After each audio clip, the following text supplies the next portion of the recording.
Well, we first brought you the case of a community seeing an alarming number of cancer cases in a short period of time last November.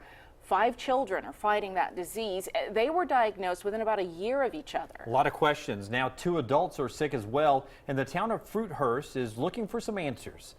So we went to test the water there, and CBS 42 News reporter Brittany Bivens has the results of that investigation. Brittany?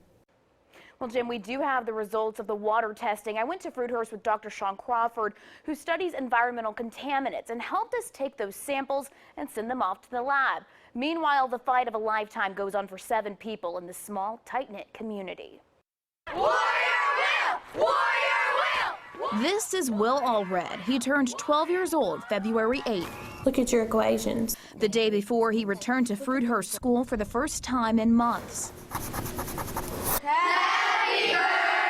An emotional moment for Will's mother, who saw her son fight through round after round of leukemia.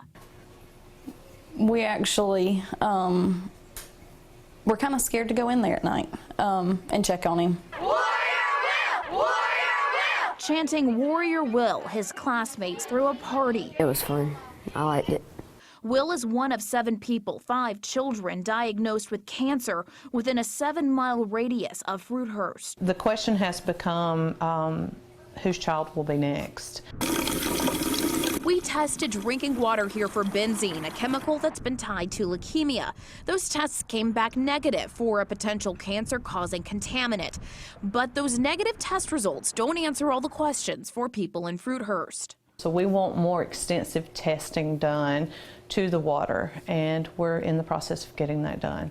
Their search for answers continues. For as many kids and people around to have the same exact thing, you know, there's something going on.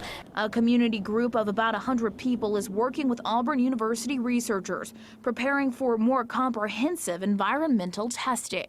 If we know what the culprit is and know that this contaminant is really high in the water and it is strictly tied to this form of cancer, then hopefully we can fix that problem. But to not know is probably the worst thing that could happen. And cancer clusters can be very hard to prove because it's difficult to find an isolated source of potential contamination. But everyone in that community told me seeing members of their own families fight the disease, the stakes are too high not to try. Right now they are applying for a grant that will help with the cost of environmental testing, and they hope to have preliminary results within a few months. Live in the studio, Brittany Bivens, CBS 42 News.